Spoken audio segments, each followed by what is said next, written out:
The morning sun rose slowly over the busy city, touching the roads with a pale golden light. Cars were already honking. People were rushing to work. Shops were opening one by one.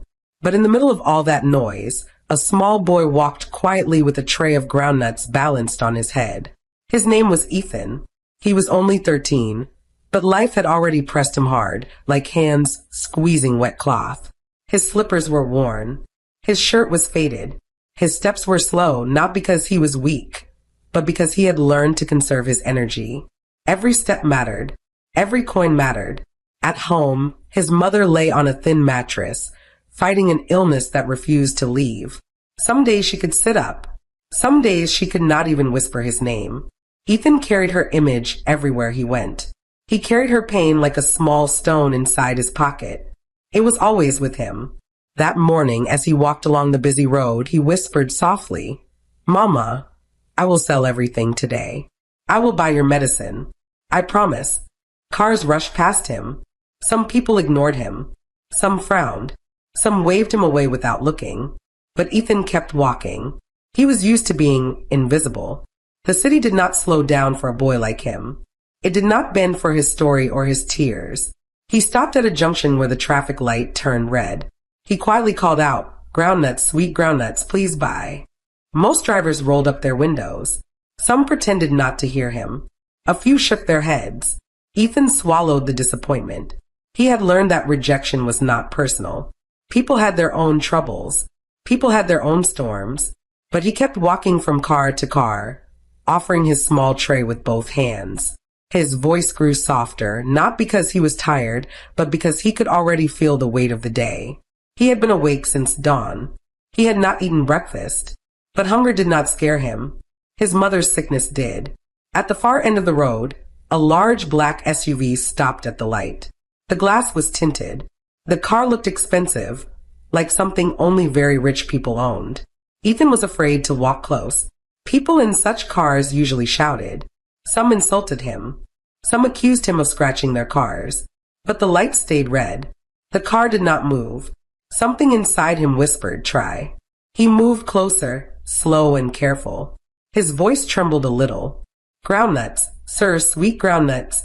For a moment, there was no response. Then, slowly, the tinted window rolled down. A man sat inside. His hair was gray at the sides. His face was calm but carried the weight of many years. He wore a simple shirt, but everything about him looked neat and important. His eyes, however, were kind in a way that made Ethan lower his gaze. "Good morning," the man said gently. Ethan swallowed. "Good morning, sir." "What is your name?" the man asked. "Ethan, sir." The man nodded softly, as if he had been waiting to hear that name for a long time. "How much is one?" he asked. Ethan told him. The man did not reach for one. Instead, he reached for his wallet and asked, "Do you have a mother?" Ethan froze. His heart paused like a stop drum. He nodded slowly. "Is she all right?" the man asked. And before Ethan could stop it, the truth slipped out like a sigh. "No, so she is very sick." The man looked at him with quiet sadness. The light turned green, but the car did not move.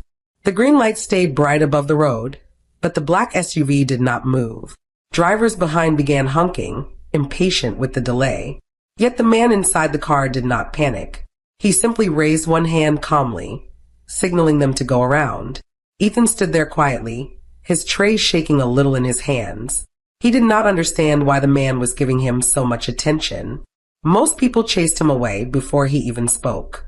But this man, he was studying him gently, as if trying to read his heart. "What is wrong with your mother?" the man asked in a soft voice. Ethan breathed in slowly, trying to steady himself. She cannot stand for long. She coughs a lot. Sometimes she cannot breathe well." The man listened without interrupting. His eyes did not look away. They did not blink hurriedly like others who only asked out of pity. His eyes were steady, carrying something deeper, something like worry mixed with longing. "How long has she been sick?" he asked. Ethan looked down. "A long time, sir. She tries to hide the pain, but I see it." A quiet wind passed through the street. People kept walking. Cars kept moving. The world remained busy. But around the boy and the stranger, it felt like a small circle of silence had formed, a pocket of stillness separating them from the noise. The man finally asked, "Do you go to school?" Ethan shook his head slowly. "I stopped. Mama said she does not want me to suffer in future, but it became worse. So I started selling groundnuts." The man's jaw tightened a little, not with anger, but with a quiet ache. "And your father?" he asked softly. Ethan's chest tightened. A small shadow crossed his face. He shook his head again. "I don't know him, sir. Mama never talks about him." The man exhaled deeply, as though the answer hit him somewhere he had not prepared for. For a moment, he looked away at the steering wheel, his thumb tapping it slowly, thoughtfully. Something in Ethan's words had reached a tender place inside him. When he looked back, his expression was even softer. "Are you hungry?" he asked. Ethan wanted to say no. He always tried to hide his hunger. He did not like pity. But his lips trembled slightly, and the truth slipped out in a small whisper. "Yes, sir, a little." The man nodded. "Come closer." Ethan stepped nearer to the car. The man brought out some money, not too much, not too little, just enough to frighten a boy who had never held such an amount before. Ethan's eyes widened. "Sir, I don't have change," he said quickly, worried he would lose the sale. The man gave a small smile. "It's not for groundnuts, Ethan." Ethan froze again. "Take it," the man said gently. "Buy food for yourself, and buy something small for your mother." Ethan's throat tightened. His eyes burned. He blinked fast, trying to hide the tears forming. Boys who sell on the streets are used to swallowing tears. Crying makes people insult you. Crying makes people think you're begging. But this time he could not push the tears back. "Sir, thank you," he whispered shakily. "It's all right," the man replied softly. A brief silence followed. Ethan wiped his eyes with the back of his hand. He did not want the man to think he was weak. "Can you describe your mother for me?" the man asked suddenly. Ethan looked surprised. "Describe her?" "Yes," the man said. "Tell me what she looks like." Ethan swallowed. "She is beautiful, sir. Even when she is sick, she is still beautiful. Her hair is short. Her smile, it makes me feel safe." The man breathed out slowly, deeply, almost too deeply. And for the first time, Ethan saw something in the man's eyes. Something heavy. Something lonely. Something like grief. The man whispered almost to himself, "A short-haired woman with a soft smile." His voice faded. He looked away again, his fingers tightening around the steering wheel. Something inside him was waking up. Something he had buried for years. Something connected to Ethan. Something connected to a past he wasn't ready to face. The light changed again. The cars around them kept moving in restless circles, but inside that small space between the boy and the man, time seemed to soften. Ethan stood quietly, holding his tray with both hands, his eyes still a little wet. The man watched him with a strange kind of attention, not the shallow curiosity of a stranger, but a deep, searching look, as if every word Ethan said touched a hidden place in his heart. "What is your mother's name?" the man asked gently. Ethan looked down at his dusty slippers before answering. "Her name is Lily. Lily Adams." The man's breath caught, not loudly, not in a dramatic way, but in a small, sharp silence. His fingers stopped moving. His chest tightened. For a moment, he could not speak. Ethan did not notice. He thought maybe he had spoken too quietly. "Sir, did you hear me? Her name is Lily." The man closed his eyes briefly, as though steadying himself. When he opened them, they looked different, softer, but also full of something heavy. Memories, maybe. Regret. Hope. Fear. Everything mixing at once. "Yes," he whispered quietly. "I heard you." The noise of the city faded again. The honking cars sounded far away. Even the wind seemed to wait. "How long have you and your mother lived in the city?" the man asked, his voice lower, slower. "Since I was small," Ethan replied. "Mama said she wanted a quiet life. She does not talk about the past. Whenever I ask, she just smiles and says, 'Some stories bring pain, my son.' So I stopped asking." The man nodded slowly. Pain flickered across his eyes like the shadow of a passing bird. "Do you look like her?" he asked. Ethan shook his head gently. "People say I look like my father, but I don't know him, sir. Mama said his name is not important." The man looked away. He stared through the front glass, not at the road, but at something distant in his mind, something that clearly hurt to remember. Ethan waited quietly. He didn't know what else to say. He always felt small near rich people, but with this man he felt something different, not fear, not shame, just a strange warmth, as if this man's presence carried a soft blanket he didn't know he needed. When the man finally spoke again, his voice was gentle but heavy. "Ethan, may I ask you something difficult?" Ethan tightened his grip on his tray. "Yes, sir." "Your mother, does she ever talk about someone she once loved? Someone she lost?" Ethan blinked. He didn't understand why the man's voice broke slightly at the word lost. He nodded slowly. "Sometimes at night, when she thinks I'm asleep, she cries quietly. She whispers a name. I don't hear it well. It sounds like Michael." The man's lips parted. His eyes softened completely. His shoulders dropped, as if something inside him had finally burst open. He whispered, barely audible, "Michael." Ethan frowned gently. "Sir, are you all right?" The man swallowed hard, his eyes glistening. "I'm fine, Ethan. I just remembered something." But the truth was bigger than memory. The truth was hitting him like a wave he had run from for years.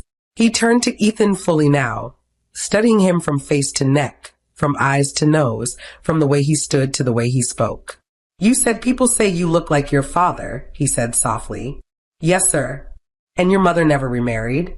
"No, sir." "And she raised you alone?" "Yes." "And you are 13? "Yes, sir."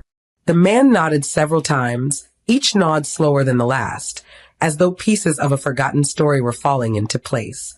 Then he whispered the question he had been afraid to ask. "Ethan, how old was your mother when she had you?" Ethan thought for a moment. "She said she was young, very young, when she got pregnant." The man closed his eyes again. A single tear escaped. He wiped it quickly, turning his face slightly away so Ethan would not see. But Ethan saw. He saw the tear. He saw the pain. He saw the truth waking up slowly. The man did not start the car immediately. He placed both hands on the steering wheel and breathed in slowly, as if gathering strength he had not used in years. The road was noisy, but inside the car there was a strange calmness, the kind that comes before a truth no one is ready to face. Ethan stood beside the window, unsure of what to do. His tray felt heavier. His heart felt slower. "Sir, should I go?" he asked softly, afraid he was disturbing the man's peace. The man shook his head gently. "No, Ethan. Please wait." There was something in his voice, something tired, something wounded, something that had traveled too many years alone. Ethan sensed it, but did not understand it fully. The man finally looked at him again, eyes soft, voice low. "Ethan, can I take you somewhere? Just for a short time. I want you to eat something. Your hands are shaking." Ethan looked at his hands. He had not noticed how weak they were. His stomach had been empty since the previous night. But he hesitated. "Mama's alone at home," he whispered. "She waits for me." The man nodded carefully, respectfully. "We will not stay long. I promise. I will take you back myself." Something about the man's tone felt safe, not in the loud, proud way rich people sometimes speak, but in a quiet, gentle way that made Ethan's shoulders relax. Still, Ethan asked the question he always asked strangers, "Sir, you won't shout at me?" The man's eyes softened deeply. "No, Ethan. I could never shout at you." Something in the way he said never felt unusual, almost personal, like the promise was heavier than Ethan understood. Slowly, Ethan opened the car door and sat carefully beside him. The seat felt soft, too soft for someone like him who was used to wooden stools and floors. His body did not know how to rest on something that comfortable. The man adjusted the AC, but not too cold. He glanced at Ethan, making sure he was all right. "Is this okay?" he asked. Ethan nodded shyly. "Yes, sir. Thank you." The car began to move slowly through the city. Ethan watched the buildings pass by, his eyes wide with quiet wonder. He had never been inside a big car before.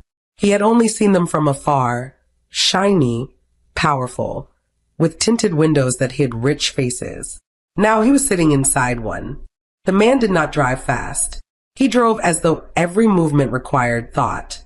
Every turn carried weight. For a long moment, they said nothing. The silence was not empty. It was full of questions they were not ready to ask, full of memories the man was afraid to touch. Finally, the man spoke. Ethan, do you know why your mother left her hometown? Ethan shook his head.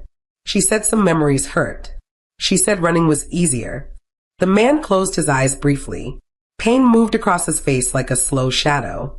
Your mother was right, he whispered. Some memories hurt more than wounds. Ethan watched him carefully. Sir, did you know her? The man's hands tightened on the steering wheel. He did not answer immediately. He breathed out slowly, as though opening a door he had kept locked for many years.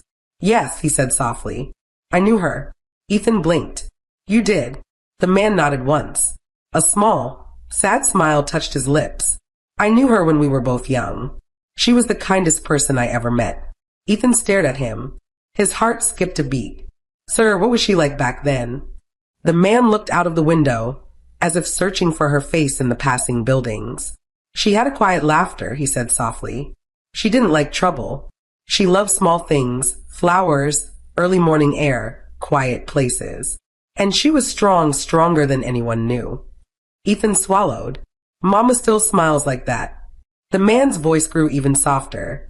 Yes, I believe she does. There was a long pause, a deep one.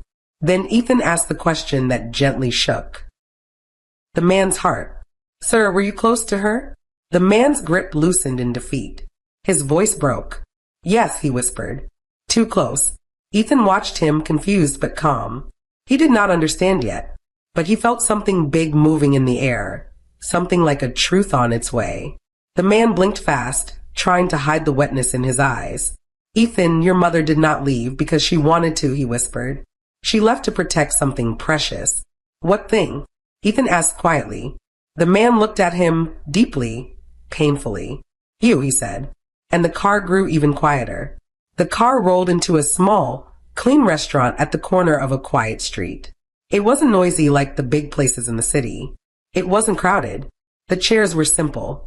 The walls were neat. The air smelled of warm bread and calm mornings. The man chose this place on purpose, a place where truth could breathe without strangers watching. He turned off the engine and looked at Ethan gently. Let's eat something first, he said. Talking on an empty stomach will only make things harder. Ethan nodded and stepped out slowly. His legs felt weak, not from hunger alone, but from the weight of the man's last words. She left to protect something precious. You. The words kept circling in his mind, like a small bird that wouldn't fly away. They sat at a small table beside the window. A young waitress came over, smiling politely. Good afternoon, sir. What would you like to eat? The man didn't look at the menu. His eyes stayed on Ethan. What do you like? He asked softly. Ethan shook his head. Anything, sir, anything is fine. The man nodded. Please bring rice, chicken, and 2 bottles of water. The waitress left them. Silence settled gently between them. Not uncomfortable, not heavy, just waiting. Ethan looked down at his hands resting on his lap. Sir, he began, his voice shaky. You said Mama left to protect me. Protect me from what? The man breathed out slowly, deeply, the kind of breath someone takes when carrying a memory that burns. Ethan, he said, your mother ran away because she was afraid. She was afraid of losing you before you were even born. Ethan's head lifted. His eyes widened softly. Losing me? Why? The man looked down at the table, his fingers tracing the edge slowly. Because the people around her back then, some of them wished her harm. Some didn't want her to have you. Ethan frowned gently, his small eyebrows squeezing together. But why? Mama is peaceful. She doesn't trouble anyone. The man closed his eyes for a moment, fighting the sting behind them. Your mother was loved by someone who was not supposed to love her. And because of that, she suffered. Ethan whispered, who loved her? The man looked at him, then really looked at him, the way a man looks at something familiar yet far away. I did, he answered quietly. Ethan froze. His fingers tightened around the seat. The man continued, his voice breaking carefully, like glass touching stone. Your mother and I, we were young. We loved each other. But the people around me, my family, my workers, even my friends, they did not accept her.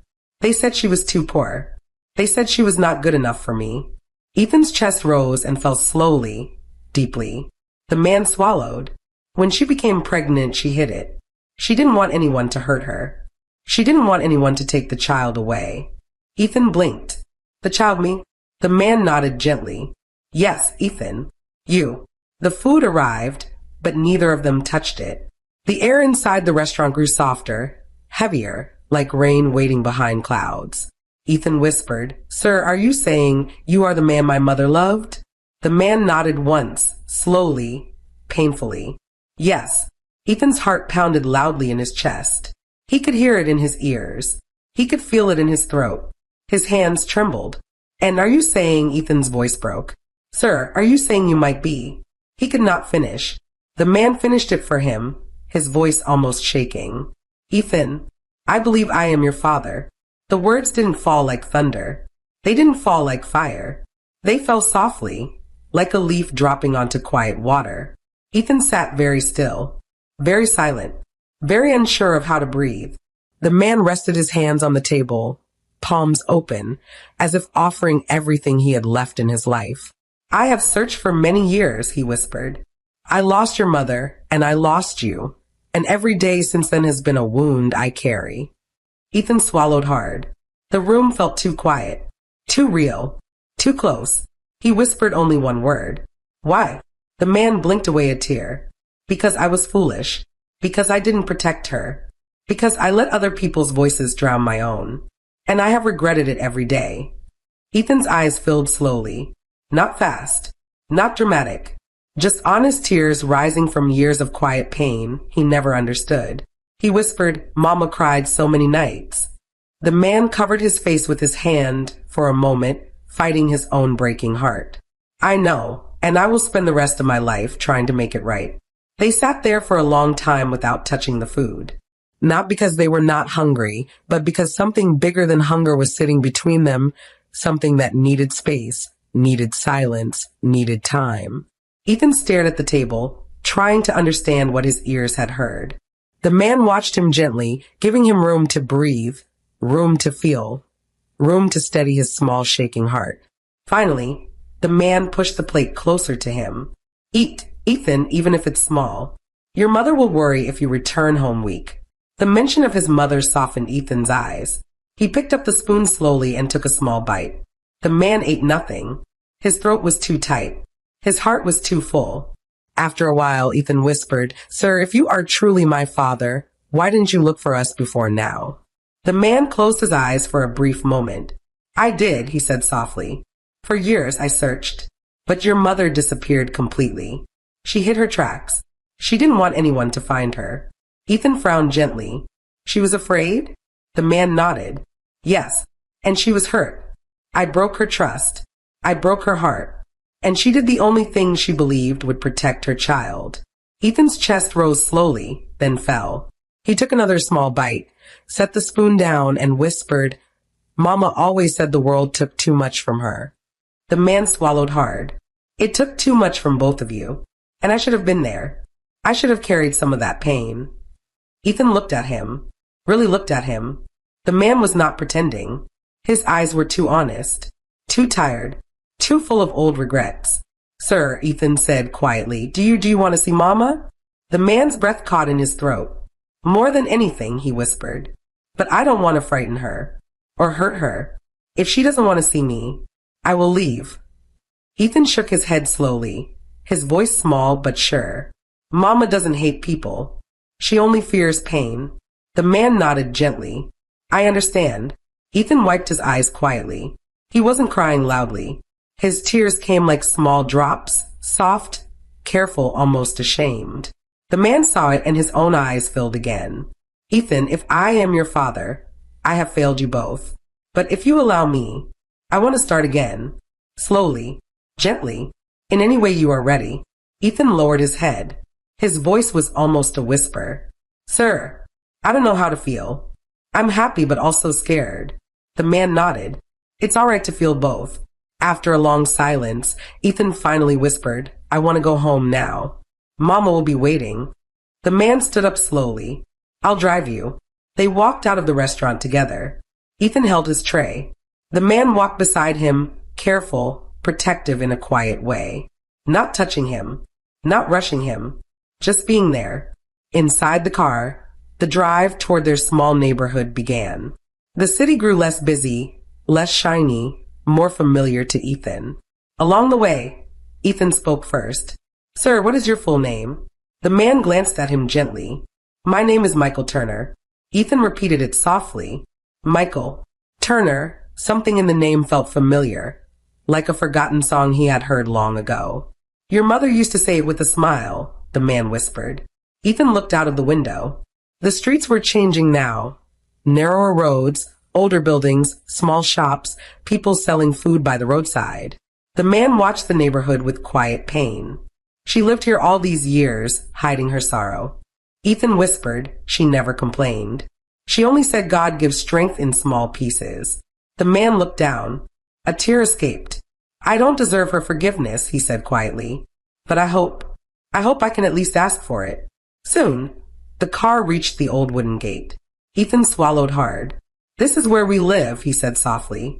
The man's heart tightened as he looked at the small compound. He could feel his pulse in his throat. "Is she inside?" he asked in a trembling voice. Ethan nodded. "Should I wait here?" the man whispered. Ethan looked at him carefully. Then slowly, shyly, bravely, he reached out and touched the man's hand. "I think you should come in." The man's breath shook. The moment he had feared, the moment he had prayed for, the moment he had waited years for, was finally here. Ethan pushed the small wooden gate open. It creaked in its usual tired voice. The compound was quiet, almost too quiet, as if it already sensed something important was about to happen. The afternoon sun rested softly on the walls.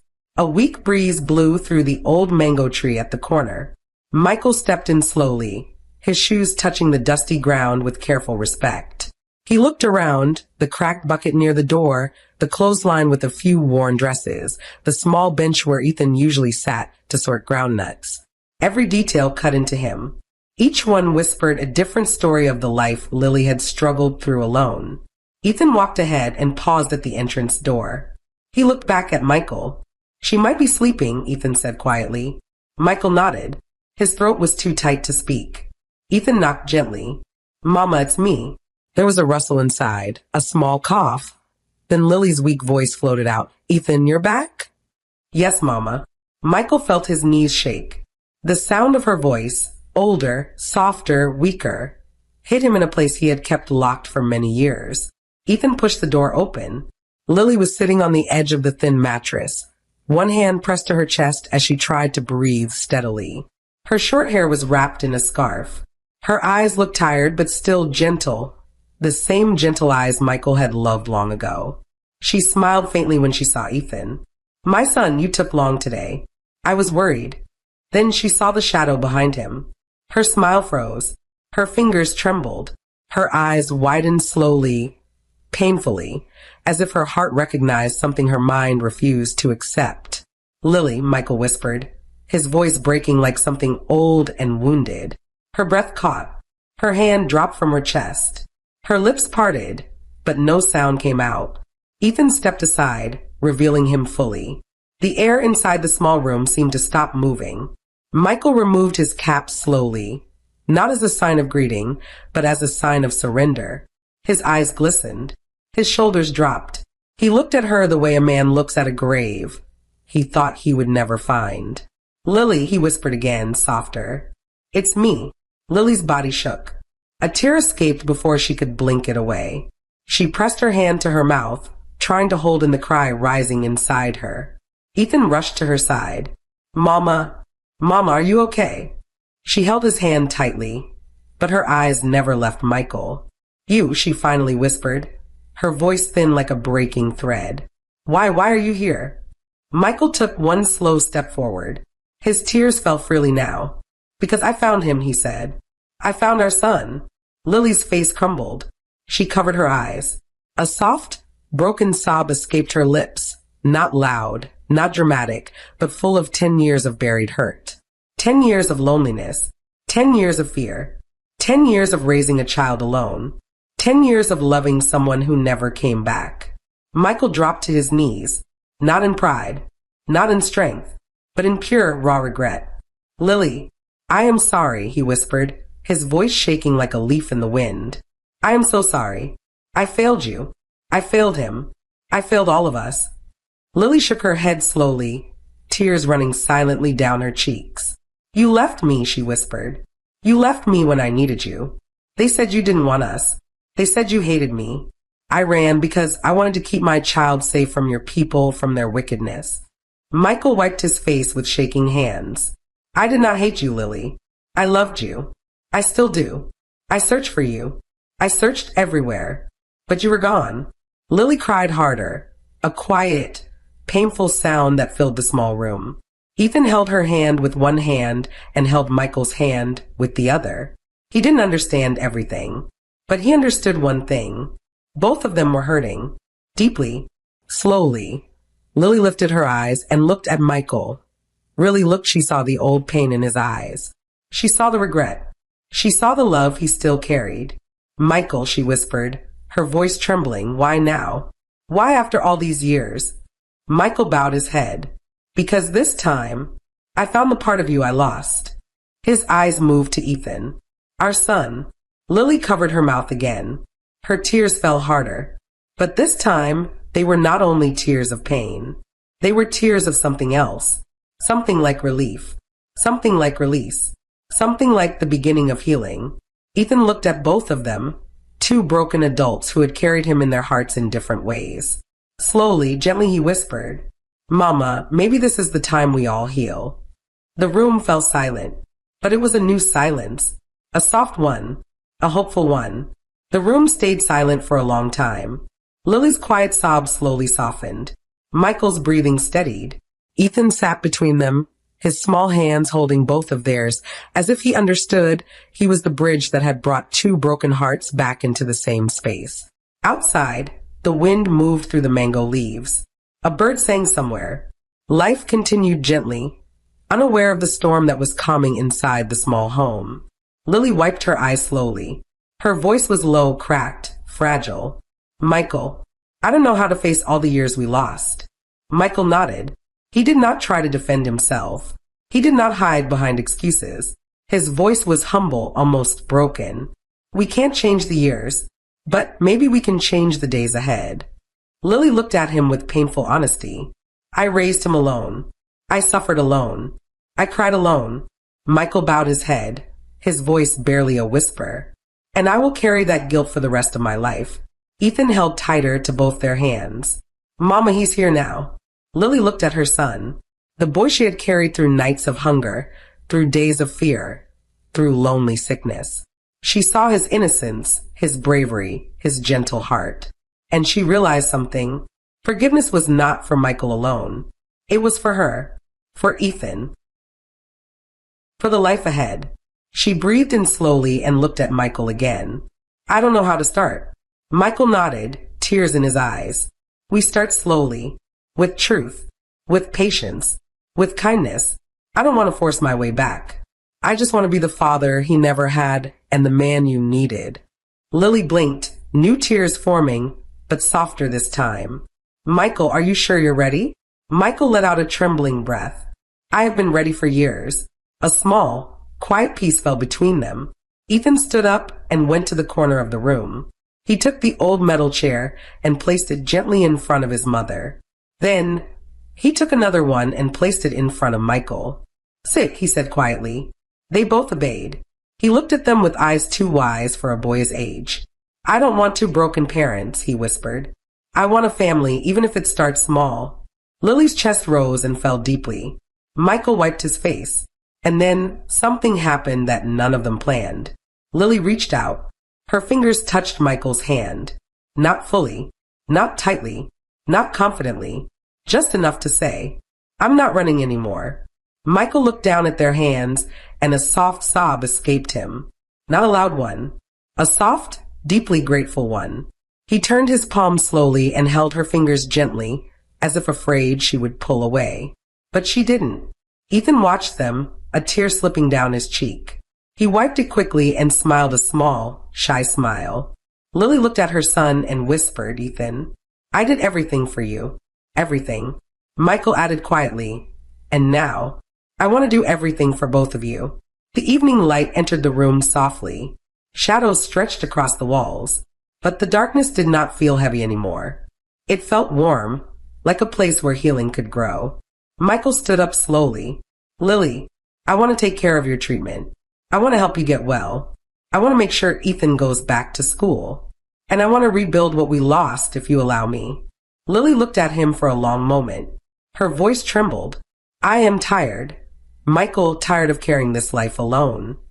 Michael knelt beside her. You won't carry it alone again. Not while I'm alive. Ethan moved forward, resting his head gently on his mother's shoulder and his hand on Michael's back. 3 of them. One small room. One new beginning. Lily whispered, all right, we will try. Michael closed his eyes, tears falling freely. Thank you. Lily, thank you. As the sun set outside the window, the small family stayed close, breathing the same soft air, sharing the same fragile warmth. Nothing magical happened. No sudden miracles. No perfect ending. Just 3 hearts choosing to heal. Slowly, gently, together. And sometimes, that is the most beautiful ending of all.